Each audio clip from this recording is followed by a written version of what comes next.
In yesterday's game against the Miami Dolphins, the Chicago Bears basically only played their younger players, and we got a huge glimpse into some of these guys. Some of these guys looked really, really good, while other guys struggled a little bit. And today we're going to talk about some of these different players. We're going to talk about Ozzy Trapilo. We're going to talk about Braxton Jones. We'll talk about Ben Johnson, and kind of how the offensive structure kind of looks like under him, because I think there's huge improvements that you pretty much see right away in its preseason, but you can kind of see it right away, right? We'll also talk about Austin Booker, the next Max Crosby, of course. And then, of course, we'll also talk about some of the other players. Let's just get into it, man. I want to start right away. We'll talk about some of the offensive linemen. We'll start with Ozzy Trapilo because a lot of people believe he can push Braxton Jones to potentially start at left tackle. I know some Bears want Trapilo to start. Yesterday, he actually looked really, really good in my opinion.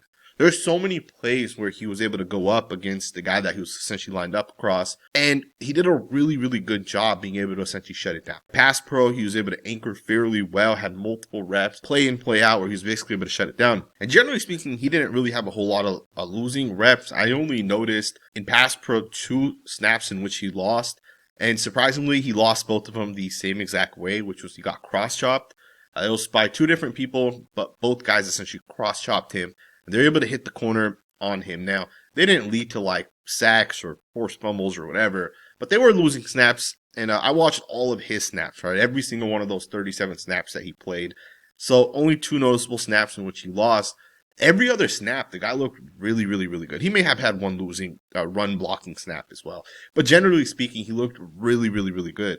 And the areas that this guy flashed, and one of the things we got to realize with Ben Johnson and the offense he runs, is he's going to utilize a lot of, obviously run plays, but off of run plays, you're going to do play action.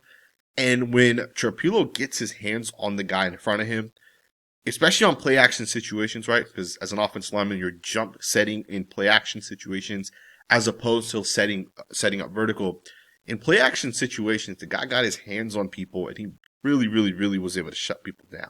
And this is one of the things you'll notice on play action passes. When this guy jump sets, if it's down blocking, if he's jump setting outwards, he does a good job as he kind of gets those hands on those guys. And he also mirrors fairly well, right? When he locks in with guys, he can kind of stay in front of guys and mirror guys well.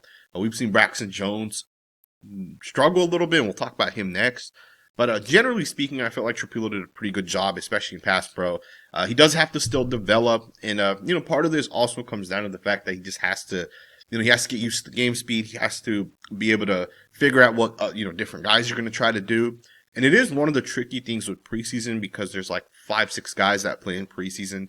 You don't know every single one of the moves that these pass rushers do. Right? For example, if Yannick Ngakoue is lined up across, if you're an offensive tackle and he's lined up across you, he's going to go to that cross chop move. If you have TJ Watt on the other side, he's going to utilize that speed rush with that pin, the pin move, right, where he pins like your outside arm.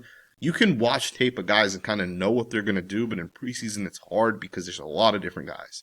And sometimes tape doesn't really exist on some of these guys, right? But generally speaking, I feel like Ozzy did a really, really nice job. The areas where he really shined to me was his run blocking. The guy's a good run blocker, especially in zone schemes. And I think with the Ben Johnson offense, it's going to, kind of fit hand in hand. There were multiple run plays where this guy did a really nice job. Multiple outside zone plays, right? Take this one as an example. He does a phenomenal job getting in front of this guy. And he essentially gets right in front of this guy. And he does fall down, but it's a 12-yard gain towards the right. Trappilo's job on this play is to just cut that guy off. Get right in front of him and make sure that guy cannot get to the front side, right? And get over the top and grab onto the running back and bring him down. So he does fall. Doesn't really matter. He still makes his block. But to make the point of how good of a run blocker I think he is, take this next play.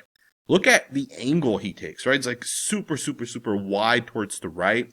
Gets right in front of this defender. And that angle right there is absolutely incredible. And that kind of tells you what this guy is able to kind of do. And I do think he has to get a little bit better when it comes to power-based concepts. But we do know with Ben Johnson, a lot of his offense is going to be outside zone. They'll run inside zone, of course, as well, but a lot of it's going to be outside zone. And then play action off of those outside zone concepts. To me, what I saw from Ozzy was really, really impressive. And I'm not going to lie to you guys, I'm not going to, I know there's a lot of articles, there's videos and all that kind of stuff that's kind of trending with Braxton Jones. People are saying, get this guy out of here. I felt like Braxton Jones looked pretty good out there, right? Generally speaking, in the 24 snaps he played, I felt like he did a good job on majority of the snaps.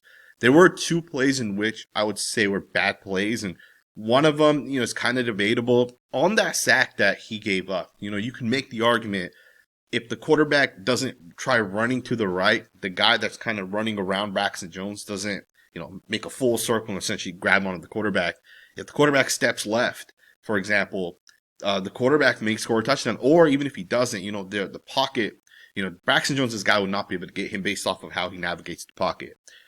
That too, if you go to like Pro Football Focus, for example, they actually don't give Braxton Jones credit for a sack on that play. They put that on the quarterback. So, yeah, Braxton Jones, this guy actually gets the sack, but you can make the argument that play is not on Braxton Jones. Unlike the other play, right? The other play where he just gets straight beat to the inside. Now, it is a touchdown because the quarterback gets the ball out, but it's a losing rep, right? There's no excuses for this play right here. Braxton Jones just straight up gets hezied, swiped to the inside, and that's a bad play, right? These are little things that you would expect. You would expect him not to have these mistakes. So it's little things like a guy hezies and you're unable to mirror that properly. And truth be told, one of the big differences that I saw between Ozzy and then, comparing to Braxton Jones is Braxton Jones doesn't mirror guys well. Guys will fake outside, fake inside, and Braxton Jones just doesn't know how to react to that, right? And he gets confused or whatever it is. Maybe he missteps, and then he gets beat to the inside. To me, that's Braxton Jones' biggest flaw right now. But to be fair, on the other side, Braxton Jones still looked really, really good, and he took snaps against the first team Miami Dolphins defensive line. He had multiple good snaps going up against Bradley Chubb. Some people think he's like a top 15 pass rusher. A lot of really, really good snaps against that first team unit. On a different play, he even snatched down a defensive lineman, right? Or at least he broke the contact and the guy lost all leverage. Braxton Jones still is experienced, a lot more experience, and has played a lot more snaps than Ozzy Trapilo has. And I think you have to factor that in as you kind of get into, this season. I think the Bears have aspirations to win a Super Bowl this year, right? I don't think playoffs, or no one says, hey, we're only trying to make the playoffs. You're either trying to win the Super Bowl or you're trying to bottom out and get a quarterback, right? And the Bears are more so on the top tier category, especially given they now have one of the best coaches in the NFL, one of the best offensive minded specifically. The Bears, I think, have a lot of good things going for them. They do have to figure out that left tackle position. Obviously, Ozzy gives you maybe a little bit more upside, but he also is a rookie. He's going to have losing snaps. And I'm just not sure if I would trust him to start at this point. I think Braxton Jones still gives you the best potential at securing that spot. Now, I want to switch focus. I want to talk a little bit about Ben Johnson and just kind of talk about that offense a little bit.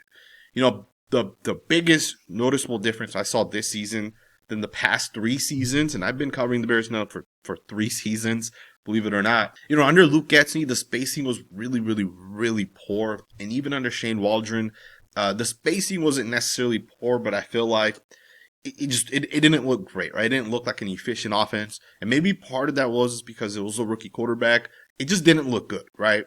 This season, things look really, really, really different. And the crazy thing is this all backups out there for the most part, right? Of course, you got Loveland, you got Burden out there. You have Braxton. You don't really know if he's going to start or not. But generally speaking, you can just see the play designs and the concepts, even with the backups in. Guys are just running wide ass open. And this is what happens when you have a great offensive minded coach, right? He's going to just design plays and people are just going to end up being wide open. There was a play in which the quarterback had a really, really easy completion to the left. He hits the guy that's wide open, but there was potential for a touchdown on this play as well. And yeah, it would have been, maybe like 70-30 that it would actually be a touchdown versus the other completion. Still picks up 20 yards. The thing is these are the type of plays that Ben Johnson can design. He can design guys wide ass open. The spacing in some of these plays is absolutely incredible. And don't overlook spacing. Spacing to me is the difference between a great offense and a poor offense. Literally, it's that one concept of understanding how to space guys, right? For example, you have one guy running a deep dig route, and then underneath that, you have a guy trying to suck in those linebackers. You have like a drag route underneath that. It's basic stuff like this that allows plays to work, that makes a quarterback comfortable. Kyle Shanahan does a great job with his spacing. Mike McDaniel does a great job with his spacing. Andy Reid, phenomenal job. Of course, Ben Johnson as well. Ben Johnson does a really, really, really good job with that spacing. To me, this is one of the best offensive-minded coaches. Even in the run game. Yesterday, the Bears showed a lot of really, really good plays. And, like, when you run outside zone, right? Like, let's say Luke Getsy runs outside zone and then Ben Johnson runs outside zone. Sure, the play is an outside zone play, but the blocking assignments, the way a tight end, might climb up to the safety, or how a, guard center exchange a guy on outside zone, maybe it's a backside block. The way you block a play, the way you run a play and execute a play is different among the different coaches. The great offensive coordinators out there do it right. The bad ones essentially don't. So outside zone is not all built properly. But you can see with Ben Johnson, running back outside zone to the left, it's not really there, but he sees a cutback towards the right. And the cutback's there because of those backside guys, right? That right tackle, tight end. The way they block, and keep in mind, there's 3 guys over here on the defensive side. But these guys do it right. To me, this is the difference between Ben Johnson and honestly an average offensive coordinator out there. To me, the Bears are going to have a lot of success this season, and you can already kind of see some of what Ben Johnson is able to kind of do for this team. I also want to talk about just a couple more players. One player that flashed, absolutely flashed. One of my favorite Bears players, one of my favorite players in the NFL, generally speaking, Austin Booker. Holy shit, did this guy flash. Are we sure Austin Booker is not the best defensive lineman that the Bears have right now? Like, are we 100% sure he isn't? And I know some people will disagree with me on this, but the guy is just absolutely incredible. He's basically what Max Crosby was when Max Crosby was young, right? These guys just have a bunch of different pass rush moves. They're super long, they're super tall, they're super big, but they're quick, right? You can pair those two things up. And Austin Booker, sure, he played against some of the backups, and they weren't all backups. And I'll show you guys a couple plays. But, yeah, he played against some backups. But the guy had, like, 12 positive plays according to Pro Football Focus, which is ridiculous. Most players average, like, 3 or 4 positive plays according to Pro Football Focus. This guy had 11 or 12, which is crazy. He had a play where he just straight up tossed one of their left tackles to the ground, and then he essentially got the sack. What Booker did yesterday was really, really impressive in my opinion. The guy was absolutely dominant. You also saw plays where he was going up against a first-team Dolphins offensive line unit. Multiple run plays where, like, he just straight up beat their starting left guard, their starting left tackle. Also, I think it was noticeable how much better Austin Booker looked against the run, right? And tell me if you guys agree with that. One of the things I noticed on tape right away was this guy was actually playing the run really, really well. He wasn't just trying to get after the quarterback and running upfield. This guy was actually, he was getting his hands into guys. He was holding his run fit, right? He was doing a great job with his responsibility. And what I saw from Booker out there was absolutely incredible. I hope Austin Booker starts with the Bears. And I know he might not. I know there's a couple other guys in front of him in the rotation. I do think he'll play a lot for the Bears this season. But I really do hope he gets that true opportunity, because I think I think he's a superstar in the making. And I'm not trying to overhype this guy. He is legit, right? You just don't see guys the way Austin Booker is out there. You just don't see that type of talent out there. The spin move, I know he spun last time, right? You definitely saw it on tape, but it was noticeably just more crisper, right? You just saw him spin to the inside on one of his sacks. It looked really, really, really good. He looks stronger. He looks a little bit more physical, and you can see that as well in some of these snaps as well. To me, Booker's about to become a really, really good football player, and we'll see if he gets that opportunity to kind of prove himself this season. But I guarantee you guys within the next year or two, he'll be a top 10 player at that position. I find it really, really hard that he's doing that on tape, and that's not going to translate. I know some people are going to say, hey, well, it's against backups. Does it really matter? Trust me, there are players out there that were, once upon a time playing against backups. Malcolm Kuntz, Jonathan Grenard, even Max Crosby's first 2 years was a backup player. Max Crosby was a backup to Clelin Ferrell. Think about that. Clelin Ferrell, the 4th overall pick. Max Crosby, a 4th round pick. Max was the backup for 2 years to Clelin Ferrell until year 3. They realized that Max Crosby's a lot better, and they finally started this guy. And now Max Crosby is considered, top 5 to 7 at that position. I think Austin Booker is also kind of, he has that potential. He has that upside. So I want to see what this guy can do if he's given that full-time opportunity out there. Keep an eye on him, man. This guy's definitely special. You can see it on tape. Another guy that looked really good yesterday, and this guy flashed last year in preseason. If you guys watch this channel or have been a subscriber to this channel, last season I talked about Noah Sewell a lot, right? I talked about him. I think I did a film breakdown on him where we talked about what this guy kind of showed. He had a really, really, really good game as well. The guy made multiple plays. There was one play where the Miami Dolphins starting center, Aaron Brewer, who is widely considered a really good center, there was one play where he had the angle on Sewell, and Sewell just fights through it. And then he makes a tackle on Devon Achane, right? Achane's a really good running back as well.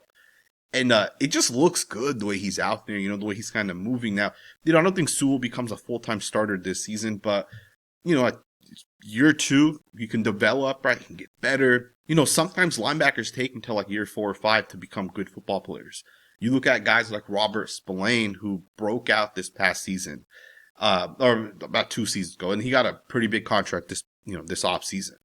You look at guys over the course of their careers. Landon Roberts kind of broke out recently. Jamal Adams, I know he was a really, really good safety, but now they're saying he's a really, really good linebacker, right? Sometimes it just takes a little while for guys to kind of break out, and then when they do, it just really, really clicks.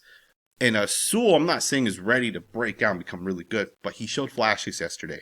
And he's one of those guys that I think has potential, and he's smart too. There was a play in which he wasn't going to make the play, but he showed high effort. He chased the play backside, and he punched the ball out, right? That is a smart play, and I know you punch the ball out, and it essentially goes out of bounds. But the next time he punches the ball out, it might be, in week 16, it might be a clutch moment, and the Bears might win that game because Sewell is smart enough to show that effort, to chase that play, and punch the ball out. And he had multiple plays that this guy made, right? There was a 4th down play, goal line situation. He's on a blitz, at least it looks like it to me, and he jumps it. I believe jumps the B gap, jumps it, grabs the running back for a tackle for loss in a goal line situation, 4th down. Essentially, he's forcing a turnover on that play. To me, what I saw from Noah Sewell looked really, really, really impressive. Last season, when we did his film breakdown, and you guys can go check that video out, one of the things I said was Noah Sewell as a blitzer is really, really, really impressive. There's just something about it, how he kind of, is able to get through traffic, get through that junk, right? And how he's kind of able to get to the quarterback. And he got 2 opportunities to blitz against the Dolphins, and he got 2 pressures on those 2 blitzes. You're seeing this guy develop from last year to this year, and you're starting to see this guy flash a little bit more. And I just want to see what he develops into going forward. Again, no predictions that he's going to become a top-tier linebacker today, but, those genes that he has, right? We know what his brother is, one of the best tackles in the NFL. And it's not just the genes, right? Like, Sewell's smart, too. Noah Sewell is very smart, and you kind of see that on tape as well. Really, really solid football player. He's able to blitz, get some pressures, able to use his hands to get off blocks, high effort, punches balls out. To me, really, really good football player. We'll see how he develops. Finally, I just want to touch a little bit on Luther Burden. Burden's one of my, he was one of my top wide receivers coming out this past class. Some of you guys know this, some of you guys don't. I have a scouting company that I started 2 years ago. I have legit clients. I have legit NCAA teams that pay me money to do O-line, D-line, not film, but like rankings, right? I have some agents, right? College agents, NFL agents that pay me to do reports. And recently I went to scouting school for wide receivers. So I wanted to kind of add that to the company and potentially hire some people. But to do that, I needed to be able to, learn the wide receiver position the way I do with O-line, D-line. So with that, this past season, I went to scouting school for receivers, and Luther Burden was one of the first guys that I said, man, this guy's going to be really, really, really good. And with that, he was one of my top rated wide receivers. Kyle Williams, Luther Burden were 2 guys I was much, much higher on than the general consensus. I think Luther Burden looked really good out there as well. And I know he only had 3 targets. One of those targets was a little high. He had 2 completions, but when he gets the ball in his hands, he's fast, man. You can see it. He's quick, and he's big, right? He's not super tall and super long, but you can see that he's one of those, he's going to be a yak guy, right? And you can already kind of see that with this tape. And the thing is it's not Luke Getsy out there calling these plays. This is Ben Johnson. Ben Johnson's going to get yak guys yak opportunities. To me, Luther Burden's going to he looked good yesterday, but he's going to have such a great NFL career. And you can just see some of these routes as well. He's getting open. Obviously, the quarterback situation is what it was yesterday, right? He had a backup quarterback kind of throwing him the football. And he also, I know he wasn't there early on in camp. So he's a little bit late in that instance as well. But I think Burden's going to end up becoming a really, really good wide receiver. Some of what I saw from him was impressive. And there were some other guys as well, right? Eccles, a power, for example, looked really, really, really good. A couple other guys as well, some younger linebackers. And, I can't get into every single one of these players because in this video it turns into like an hour-long video. But there are definitely some guys that look good. The rookie running back looked really, really, really impressive in my opinion. Even Theo Benedet, I think is how you say his name, he looked really impressive as well. He had some losing snaps, but generally speaking, he moved really well as an offensive tackle. I think he played a left tackle on some of those snaps as well. So he looked good as well. A couple other guys that I noticed looked pretty solid. But again, maybe we'll do a separate film breakdown at some point. I hope you guys enjoyed this video. Let me know if there's any player that stuck out to you guys that you guys want to see the tape on. Drop a comment down below in the comments below. Hope you guys enjoyed this video. And if you did, consider subscribing. I will see you guys next time with another video.